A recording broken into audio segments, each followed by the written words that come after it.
Well, thanks for visiting us this morning at KTALnews.com and your Weather Authority app. I'm meteorologist Josh Marces, and this is your Tuesday morning forecast update. We are back in the storms today, and it looks like this round of thunderstorms will be coming through fairly early in the day, which is honestly good news. We had record-breaking highs in the 90s yesterday, and the warmer the air, the more unstable it is, and the more it is conducive for severe thunderstorms. So there was some questions whether the storms would come through early or late today.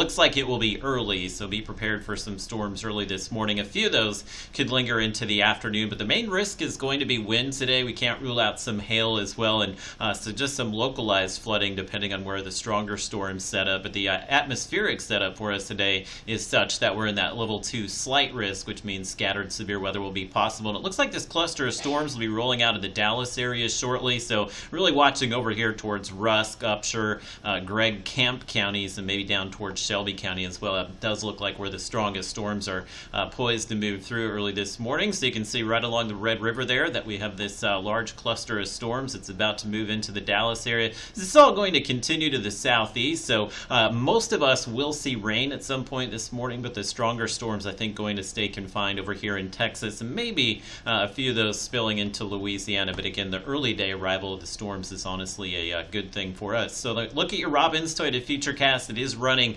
It appears to be just a few hours behind. It does show the rain popping up throughout the morning here. And if you're over in Arkansas and Louisiana here, we're a little bit further away from where that corridor of damaging winds may be, but we can't rule out maybe a few strong storms get going in those locations as well. But I think all signs this morning pointing to maybe the strongest winds down through Texas and maybe spilling over into the Toledo Bend region this afternoon. But you can see the rain does taper off early to mid-afternoon, and will continue to be in this unsettled weather pattern for the remainder of the week, but the temperatures will definitely drop off today, which will kind of help out with the severe weather threat going forward. A lot of days in the 90s recently, and with the rain coming in, will cool into the 80s really for the rest of the week here. And as far as the rain, can't rule out just some localized flooding. We've had so much rain recently. The yellow areas would indicate upwards of maybe 2 to 3 inches of rain, so that is a possibility for us today. So be on the lookout for some flooded roads, especially across our Texas counties this morning. And taking a look through the week here, you can see those scattered storm chances back with us Wednesday, Thursday, Friday, and